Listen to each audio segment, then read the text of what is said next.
Nakatikim na ba ho kayo ng biskwit na may cannabis? Ano muna? Ano ba yan? I invoke my right for...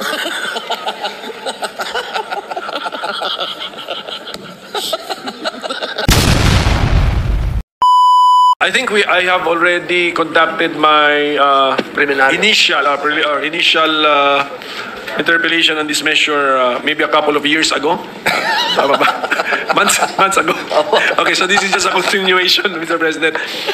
Okay, klaruhin po natin. This is itong ating panukala, papayagan natin ang medical use of cannabis and cannabis extracts. Yan pa. Opo. Hindi po natin papayagan ang recreational. Hindi po. Sige po. Tayo po ay kontrang-kontra po sa recreational. Correct po. Ngayon, yung mga medical use ng cannabis ay per scientific study, ano-ano po ang possible medical use of cannabis? Opo. Dalawang klase po kasi, gusto ko pong maging malinaw po sa ating mga kababayan na ang cannabis po ay meron po itong dalawang masasabi po natin laman. Opo, ito po yung tinatawag natin na CBD at yung THC. Ito po. Yung CBD, marami po itong pinagagamitan. Halos sa lahat po. Basta meron kang tinatawag na pagmamaga sa katawan mo. Maging ito ay sa loob ng katawan mo o sa labas ng katawan mo, ito po ang masasabi nating gamot. Pwede mo itong ipahid, pwede mo itong ipatak. Lahat po ng maga sa katawan mo, yun po ang kanyang pwedeng pagalingin. Yun naman pong THC, ito po yung tinatawag natin na wonder. Sapagkat ito po, meron na po mga ginawang pag-aaral po dito na ito po ay ginagamit na doon po sa mga may cancer, sa mga meron pong malulubhang sakit. Ito pong paggamit ng medical cannabis, kung atin pong pag-aaralan pa, yung mga progresibong bansa po, ito po kanila na po itong talagang pinapractice. Kung pag-uusapan po kung evidence-based po, ito po talagang ginagamit na po ito sa mga cancer patients. At alam niyo po, Ginoong Pangulo, ito pong medical cannabis, kayang-kayang ma-afford ng ating mga kababayan. Alternative medicine po ito. Ito po yung halimbawa, kung ikaw po ay may cancer, pagkatapos mong ma-chemotherapy ka, hindi ka makakain, hinang-hina ka, hindi ka makatulog, diyan po pumapasok ang cannabis. Marami pong mga pag-aaral na nakita po nila, na itong mga cancer patients, kapag gumamit po ng cannabis, sila po ay nakakatulog, sila po ay nakakakain. Opo.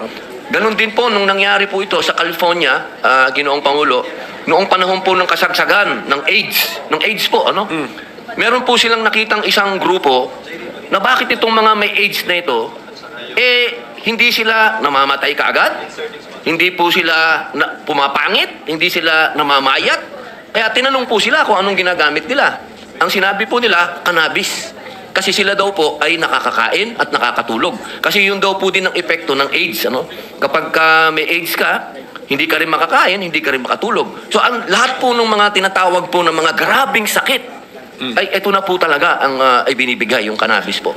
So lahat po nung ibinahagi sa atin ng ating sponsor, lahat po ba yun ay mababack-upan natin ng isang study na peer-reviewed study? Yung pumasa na sa mga standards ng international level na hindi ka lang basta-basta nagpapublish, rini-review ka ng mga dalubhasa din sa parehas na topic. So, kaya po yun? Kaya? So, panglaban sa pamamaga, inflammation, ang medical cannabis, we can support that with a scientific study na peer-reviewed. Tama po. Opo. Yung benepisyo ng medical cannabis sa cancer, mga malubhang sakit. Marami po. Epilepsy? Epilepsy po. Autism, dementia. Okay, autism. Opo, neurology, infectious diseases, neuropathic pain, gastroenterology, oncology. Ito po lahat nito, Ginoong Pangulo, ang binabanggit ko po. Alam naman po natin na ang bansang Israel at ang bansang Canada at ang bansang Amerika po, no? Masabi ko lang di po Amerika, kahit nasa federal, hindi pa po sila approve, ano? Pero ginagamit na po nila yung medical cannabis din po, ano? Ang hindi po kasi approve sa Amerika, yung pong sa mga state yung recreational. Apo. Pero yung medical po, yan po ay katanggap-tanggap na po yan. Opo. Lahat po yan, evidence-based na po yan, scientific, may science na po yan. Katunayan po, ito pong mga research. Ito po, no, Cannabis for Pediatric Epilepsy, National Library of Medicine. Ito po ay noong January 2020. Ito din po yung isa, Medical Cannabis for Children, Evidence and Recommendations, Canadian Pediatric Society. Ito po. At dito din po sinabi, no, use of cannabis and other pain treatments among adults with chronic pain in US states with medical cannabis programs. Ito din po, ano, the health effects of cannabis and cannabinoids, National Academies of Science, Engineering and Medicine, Washington, D.C. At meron din pong Toward Medical Cannabis Education in Israel, National Institute of Health, Israel. Lahat po ito, mga aking ginong Pangulo, lahat po ito ay nagsagawa ng kanilang research po at studies.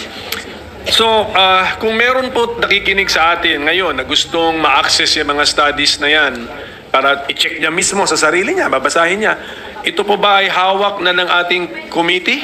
Kaya nilang mahingi yan sa ating committee? Opo, Ginoong Pangulo, katunayan po, nakailang beses na po kami nag-imbita ng mga doktor po galing sa ibang bansa at meron po sila talagang mga research po, na research base. Handa po kami na i-furnish po sila lahat niyan. Opo. So, sa kaalaman ng ating sponsor, ilang bansa na ang pinapayagan nila ang medical use of cannabis and cannabis extracts? Mga ilang bansa na po yan? Okay.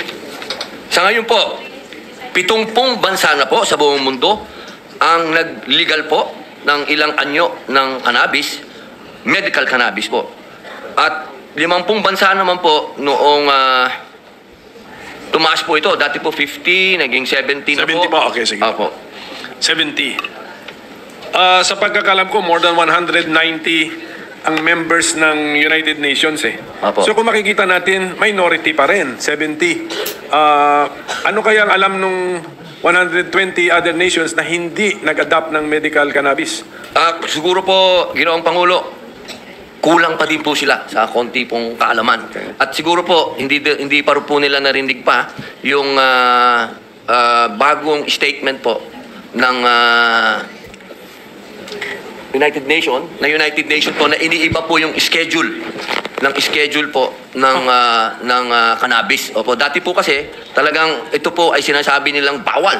Pero ngayon po sinabi nila bawal pa rin, pero meron po itong medicinal component na pwede po nilang pag-aralan pa. Kaya meron pong approved po ngayon eh. May approved po na dami nung tinatawag po na THC at nung CBD. Sige po. Ano naman po ang danger nito? Kunyari, meron ba Na-overdose po, meron bang kaso na posible bang overdose dito? Ang pinaka-overdose po ng cannabis, matutulog po sa kakain. Yun lamang po, wala pa pong naitala, wala pa pong naisulat na meron pong namatay po sa cannabis. Sa loob po ng 1,000 taon na ito po ay ginagamit na. Pagmula pa po sa panahon po ng Egyptian, sa lahat pa po, wala pa pong na-record po na namatay po sa cannabis. Pero meron po ako napanood na medyo parang documentary din siya na accidentally yung anak na babae, dalagita pa, kumain ng parang candy, gummy candies, pero may cannabis pala. Sa US ito. At siyempre, trinato niyang candy yun. So, naparami ang kain niya. Opo. Kinailangan siyang itakbo sa hospital eh. So, I think the overdose is more than just getting sleepy and having a good appetite. Meron din pong naging emergency case din po siya eh. Siguro po, dala pong ng panic. Siguro po, nagpanic po siya. Hindi po nag-collapse yung ang anak nila, nag-collapse, nakita nila, nandiyan na lang sa Pero nabuhay sa po. floor. Nabuhay. Opo. Pero it was still an emergency. So, posibleng siya ang nauna. na-documented case na namatay. Pero Hindi po namatay dun Opo, sa... opo. Wala po kasi, Ginoong Pangulo, na-recorded po talaga na after po magkaroon ng ganong klaseng overdose. Kasi hindi po talaga may iwasan. Sa pagka nasobrahan po, talagang matutulog po talaga, babagsak po talaga. No? Pero hindi po talaga mamamatay. Wala pong magiging epekto sa puso niya, kahit po sa utak niya. Basta pagising lang po na, maghahanap lang po ng pagkain yun. Sigurado po. Yan po ba ang ating pinag-uusapan on the... ano matawag mo dyan? Dangerous? On the dangerous side effects of overdosing on medical cannabis or adverse effects, cannabinoids. Apo. Walang hindi tumataas ang kanilang BP or heart rate to such dangerous levels, Mr. President? Wala naman pong sa dangerous level. Wala pa po akong nakita talaga na nagkaroon pong ganun. Ano? Pero marami po talaga yung automatic nagpapanik. Siyempre po, medyo iba sa kanila. Opo, marami pong ganyan. Marami pong mga video, marami pong mga pag-aaral na ganyan. Sa Prague nga po, may mga isinagawa po sila no, ng mga ganyang pag-aaral. Ganun din po sa Israel. Kaya po meron pong mga medicinal cannabis po ngayon na tinatanggal po yung panic. Tinatanggal po yung, minsan, meron po dyan, yung anxious ka, yung mga paranoia. Meron po sila ngayon na tinatanggal na po nila yung mga effects na yun.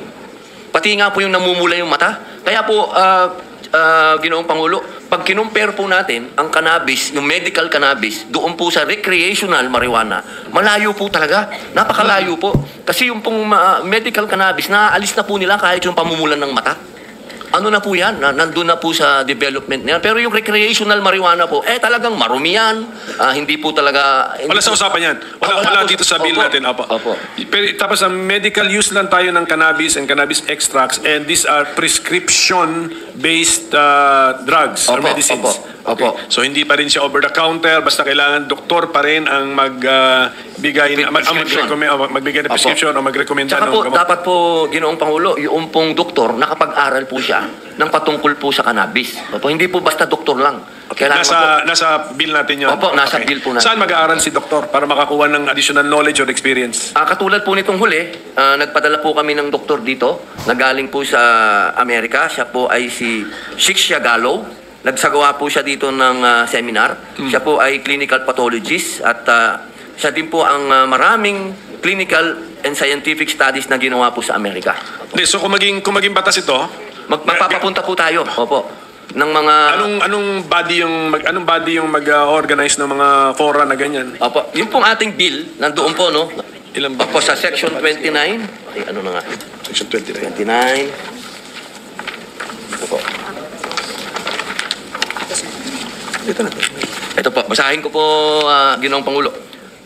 Section 29, Training of Medical Cannabis Physicians, Pharmacists, and other allied medical and healthcare professionals. The PMCA, the Philippine Medical Cannabis Authority, shall develop an appropriate training program for physicians, pharmacists, and other allied medical and healthcare professionals on the following topics. D. Pharmacology of cannabis. Contraindications, side effects, adverse reactions, overdose prevention, drug interaction, dosing, routes of administration, risk and benefits, warnings and precautions, abuse and dependence, and other related topics. Completion of the program shall be precondition for the physician, pharmacists, and other allied medical and healthcare professionals as may be licensed to prescribe, dispense, and administer medical cannabis to qualified patients. Yes, meron pala tayong ginagawang o itatayong Philippine Medical Cannabis Authority. Opo. Yung po sana ang ating pong panukala. Ito po ay binasi po natin sa bansang Israel at sa akin po kasing palagay, yun po yung pinakamagandang model po, no? Sa usapin po ng lahat po ng klase ng usapin, ano? Sa pagtatanim, sa law enforcement, sa lahat na po. Pati po sa dispensary. Sila yung abuse po, na-anticipate natin yun? Opo. May kakuntsaba kang doktor, na best friend mo, kaibigan mo, pwede ba to maabuso, and then mayroon na ba tayong linagay na penalty to discourage abuse and misuse of prescription?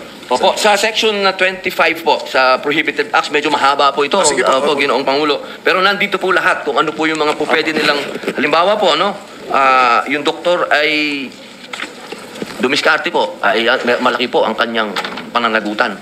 Opo, malaki po ang kanya pong parusa. Opo. Marami po Yan, ito. lang naman, yan yung ating kinakatakutan na Mr. President kasi na baka madaan to sa pagiging barkada. Opo. Naiintindihan po natin yun. Opo. Pero pwede pong palawakin po, Ginoong Pangulo, makapag-explain lang po ako. Sige po. Opo. Yung po sa usapin ng abuse, ito po naman ay yung natutunan ko lang po ito sa Prague. Maiksi lang po ito, Ginoong Pangulo. Kasi po sa kanila, ang kanila pong definisyon ng medical cannabis, pati po yung mga usapin na nag-aabuso nito, kasama po dun sa medical cannabis. Kasi po, ang kanila pong prinsipyo, imbis na yung kanilang yung nagda-drug abuse po, halimbawa, yung nag-recreational marijuana po, no? Kung hahayaan nila na gumamit ito ng recreational marijuana na marumi, na hindi alam kung saan galing, yung pong pasyente, ang tawag ko po sa na nagmamarijuana, pasyente po, ano? Yung pasyente po, ang kanyang kinukonsumo, magiging sakit pa. At kapag nagkasakit siya, Correct. problema pa ng Estado. Correct. So sa Prague po, ang kanila, pagka meron silang alam na itong taong ito, may problema sa ganun, ginagamot po nila sa pamamagitan po ng medical cannabis. Para po yung tao ay unti-unting magbago, unti-unting mawala doon sa pang-aabuso at malinis yung kanyang nakukuha. Kasi ang importante po dito, malinis. Ito pong medical cannabis kasi, pharma grade po siya, pharma grade. With the permission of the Minority Leader, nais ko lang pong magtanong isang katanungan ng Senator Padilla. Sinabi niyo po yung yung recreational marijuana ay marumi. Opo. Paano niyo ho sinabi na bakit niyo po binanggit na marumi ang recreational marijuana? Opo, yan din po ang mga unang naging katanungan ko po bago po ako nagpunta ng Israel at ng Prague. Kasi ako po ay tiga Cordillera. So alam ko po kung ano po yung recreational marijuana. Ito po kasi ay naitatanim lamang po ito sa bundok, wala pong nagbabantay. Ito po ay may mga tinatawag po nating mga insekto, may amag, lahat na po ng klase. Tapos yung po, pagka nakonsumo po yun ng tao, yung kinonsumo mo, hindi po yung malinis. Katulad po, halimbawa po naman, sa medical cannabis naman po, ito po ay nasa laboratorio. Ito po ay pinangangalagaan ng mga tinatawag po nating mga pharmacies. Ito po ay talagang controlled po, no? Wala pong amag, walang insekto, talaga pong napakalinis po. So saan po nila kinukuha yung medical cannabis na yun? Ang sinasabi niyong na-store, napakalinis. Opo, so ano po yan Sila na rin po ang gumagawa ng mga seed na yan. Ito po, katunayan po, ito po, ang medical cannabis po kasi isang malaki ng ekonomiya. Ito po, sa buong mundo po, kung mapapansin nyo po, meron na po siyang economy. Actually, ilang bilyong piso po, ilang bilyong dolyares po itong economy na to. Kaya po yung mga seed po nito, meron po itong mga may-ari. Meron po, may mga exclusive na may-ari po itong mga seed na to. At ito pong mga seed na to, pinagsama-sama na magagandang parte ng ibang plant. Okay. Opo. Okay, galing po ako rin nung nakaraang buwan sa Netherlands, sa Amsterdam, at nakita ko na talagang talamak, no, legal, yung kanilang pagbenta ng marijuana doon. Pati yung sa convenience store, pwede ka bumili. Kahit may biskwit o cookies na may laman na cannabis. Minsan meron mga nagro-roll ron na talagang iba talaga yung amoy na talagang legal dun legal ang pagbebenta ron sa Amsterdam. Ano, may tuturing niyo ba yan maruming marijuana? Marumi po at sobra. Bakit na-incorporate nila sa biskwit na isasalang lang sa biskwit yun?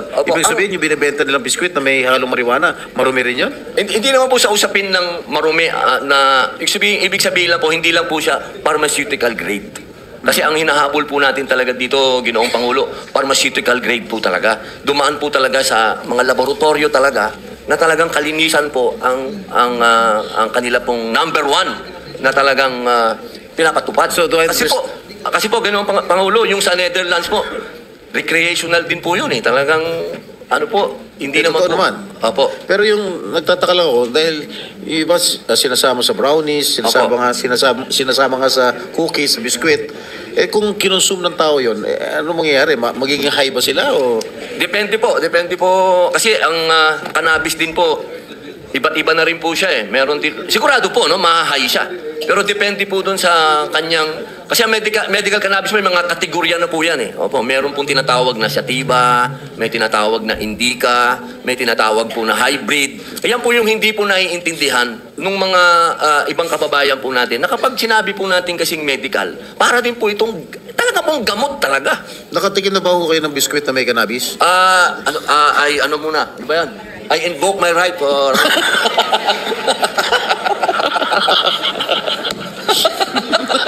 Nirerespeto ko po ang Opo, sigot. opo. Baka makontempt ako dito, ha? Thank you, Minority Leader. Maraming salamat po. Thank you. Pero yung mga tinanong po ng ating presiding officer, yung biscuit, brownies, these are recreational use of cannabis o marijuana. Bawal sa Pilipinas. Actually po, Ginoong Pangulo, yung nagiging recreational lamang po ito kasi hindi po controlled yung milligrams. Kasi ang kaibahan po talaga ng medical cannabis, meron po siyang medical doctor na pag-aaralan ka po kung gaano kataas yung milligrams o grams na ibibigay sa'yo.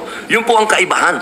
Yun po kasing mga nilalagay po sa, sabi nyo nga po, cookies o cake o yung mga yan, wala pong... Recreational po yan. Opo, Klaruhin natin, bawal yan. Opo, talagang amat na lang po kahit pumasa itong panukalang ito, we will never see na may big shop dyan, na may... Ay, bawal po, bawal po, Yes, bawal na may- po, Bawal po. Yung recreational po, kahit hindi siya sinisigarilyo, hindi siya inismoke, bawal. Yung kasi recreational yun, okay? Opo, opo. At saka ito po medical cannabis, yung final product ay dapat FDA approved pa rin. Okay po. Basta klaro po lahat yun. Opo. Ang problema po, meron din po kami na research kasi na mga adverse side effects or mga dapat katakutan din natin na mga long-term effect na hindi ba to? Kasi yung binanggit po nating sponsor na tinutulungan nila sa Prague yung mga na-addict sa marijuana, so therefore addictive siya. Hindi po. Di ba? So hindi ba nakakatakot yun? Ginagamit po siya to cure. Kasi halimbawa po, hindi lang po sa na-addict po, kung saan po na-addict, halimbawa na-addict po sa opium o sa mga sa opioids, sa alcohol, ay ito na po talaga yung kanilang pang-treatment. Okay, treatment, Opo, treatment to Kasi wala po siyang stop Wala or po cure siyang- the addiction. The so-called, Opo, wala but po. was there also an addiction to marijuana use? wala po akong sa akin pong sa akin pong matagal na pag-aaral ng patungkol sa cannabis.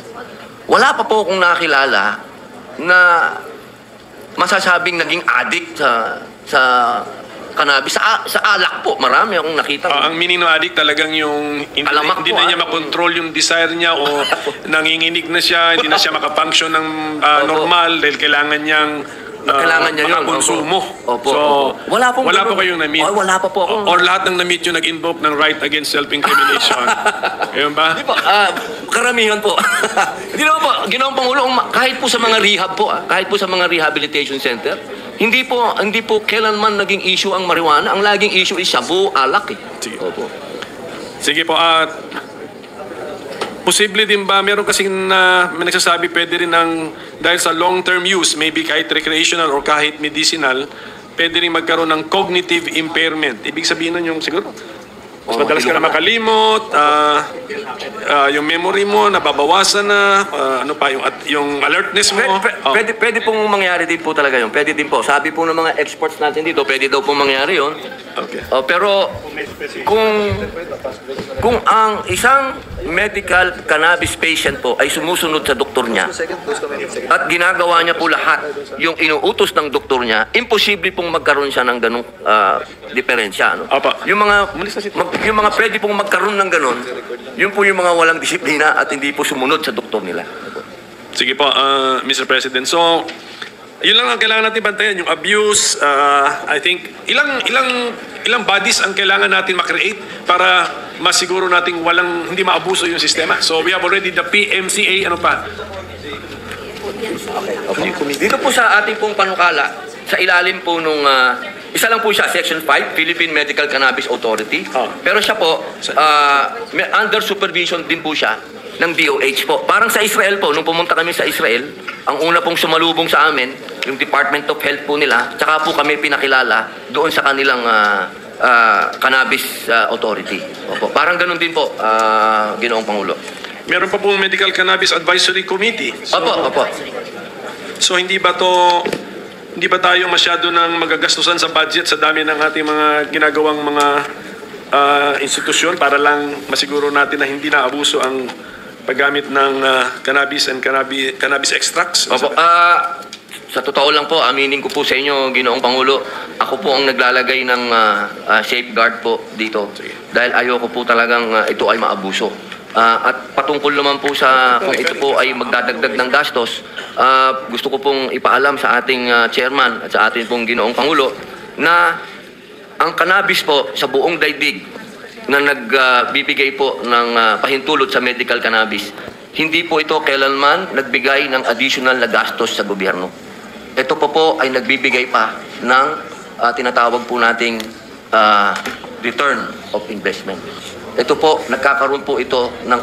Ito po, katunayan po, itong kapitbahay po natin na Thailand, kumikita na po rito, no? Talagang sila nga lang po ay recreational. Pero ngayon po, unti-unti silang bumabalik at pumupunta sa medical. Pero doon po sa huling report nila, ang laki po ng revenue ng medical cannabis. Ginamit niyo po ang Thailand as an example. So sa Thailand ngayon, allowed ang medical and recreational. Opo, pero umaatras na sila sa recreational. Hindi sila umaatras sa medical? Hindi po sila umaatras sa medical. Opo. Again, with the permission of the Minority Leader, Senator Padilla, ano ba yung mga sense ng karamihan ng mga doktor natin dito sa Pilipinas? Sila ba ay pumapayag dito sa medical cannabis o karamihan sa ating mga doktor ay hindi pumapayag? Wala po akong nakausap pa na doktor na hindi po siya naniwala sa aking sinasabi kapag nakausap ko na po. Okay. Yung mga hindi po natin nakakausap at hindi po nakakarating sa kanila, yung mga magagandang balita patungkol sa medical cannabis, talaga pong sarado. At lagi ko naman pong sinasabi sa kanila, Ginoong Pangulo, ganito lamang yan Pinapayagan natin yung fentanyl, pinapayagan nyo yung demerol, pinapayagan nyo lahat yung matitinding droga na yan, pero itong medical cannabis, ayaw yung payagan. Yun lang pong lagi kong sinasabi. Meron na ba ho kayong mga nakausap na doktor at nakumbinse na pumayag dito sa medical cannabis? Ay, marami na po. Ito pong nakaraan naming seminar, ilang doktor yun? 40 po. Nung nakaraan pong nag-seminar po dito, yung doktor po namin, na expert, na galing po sa US, 40 po na doktor ang nag-seminar. At marami pa pong nag-a-apply. Sige, maraming salamat. Po, Mr. President, yun din yung tanong ko na si FDA ba nagbigay ba ng position paper or hindi ba mahalaga ang position paper ni FDA or si PMA ba, Philippine Medical Association, and the other doctors associations nagbigay ba ng mga position paper? Ang sa pagkakaalam kasi ng aking opisina, paghingian natin ng position paper ang mga medical doctors associations, negative. Opo. Tama po ba? Inaasahan po natin yun. Inaasahan po. Oh. Opo. Inaasahan po natin. Opo. Hindi ba mga dalubhasa din sila sa field ng effect of medicines to their patients? So, ako po'y gumagalang sa opinion po ng ating mga sinasabi niyo po yung Philippine Medical Association. Opo. Against sila, for the record. Opo. Meron pong iba. Hati po hati. Hati. Okay. Yung pong patungkol po kanina, excuse lang po, 1 minute suspension lang po. Minute suspension, Mr. President. A minute suspension. Maraming salamat po. Okay. Continue. Opo. Yung pong sinabi nyo kanina, doon po sa DOH, DDB, PIDEA, pati po yung FDA, lahat po yun, suportado po yung ating bill. Wala po silang kontra. Yun lamang po sa PMA. Inaasahan naman po natin yun. Kasi nga po, dito po sa Pilipinas, wala pong nangyayaring research dahil bawal. Di ba po? Yun lang po yung logic nun Bawal kasi, wala tayong magawang research. Pero ang research po natin, papayagan po tayong mag-research, magkakaroon po tayo ng sarili. Kasi lahat po ng hawak nating research, galing po sa ibang bansa. Pero yung na-access po ng ating sponsor and even the author ng mga studies, na-access din po yan ng ating mga doktor. And yet they are unconvinced. Opo, yun so, po ang how do we explain that, Mr. President? Ang karamihan po sa kanila, ang sinasabi, wala po tayong sariling research. Wala po tayong sariling research. At sinasabi po nila, ang research na yan galing sa ibang bansa. So, kung papayagan lamang po tayo. Karamihan ng mga pills na inapprove ng FDA, kahit yung study yata nung effect ng mga pills na yun? Foreign studies po yun, sinasabit lang po sa FDA yun. Opo, yun nga po ang hindi natin... So hindi po ako makapaniwala na yun po yung dahilan na wala lang Philippine research. Baka, ano po kaya, sa hearing po natin, ano po ang nasabi nilang dahilan? Yun po. Research? Lack of a Philippine-based research? Yun lang yung Yun dahilan po yun? ang naririnig ko lagi. Pati po sa mga ibang resource speaker po natin, marami po silang... Kasi tama naman po yung kanila. Totoo lang po, Ginoong Pangulo. Ako po ay sumasang-ayon na dapat magkaroon po tayo ng sarili nating research. Kaya po sana, sa pamamagitan po ng panukalan na ito, para po magkaroon ng katahimikan po ang lahat, magkaroon po ng kapayapaan ng loob, magkaroon din po tayo ng research patungkol po dito. Opo. Kung magre-research ba ngayon using, siyempre, cannabis extracts, takot ang institution na nagre-research kasi bawal. Opo.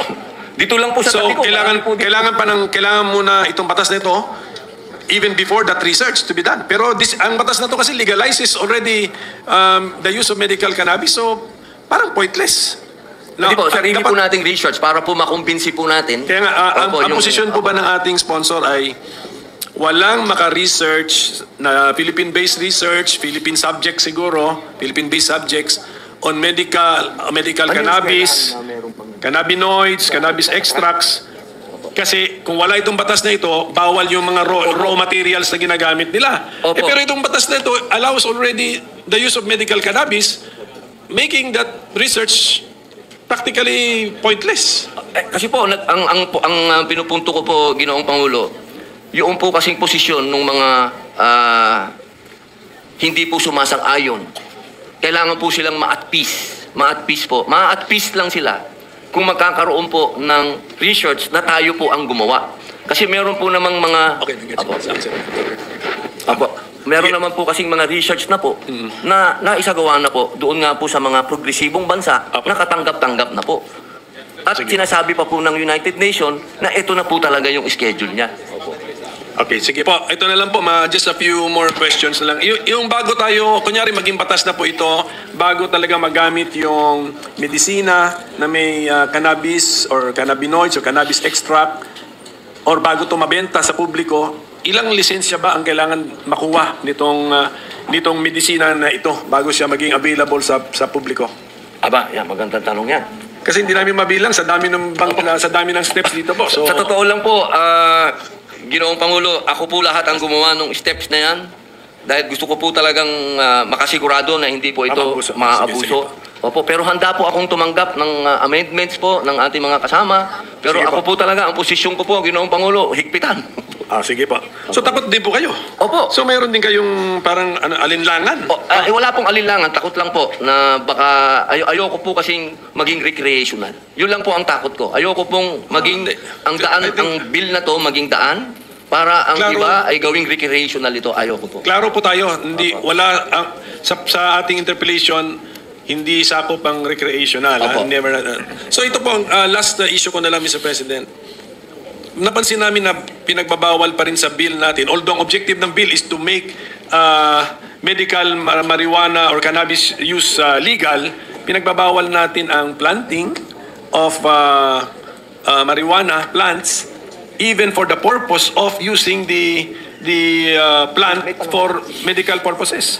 Medyo doon po ako nagtataka kasi pina-research ko po sa staff ko.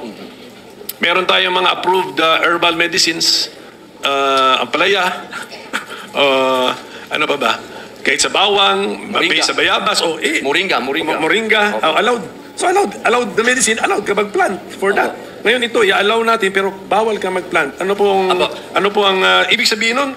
Yung author natin, meron siyang danger na nasisense. Opo, ang sinasabi po kasi parang ganito po yan eh. Bago po maging full grown po kasi yung cannabis, mga 6 months po.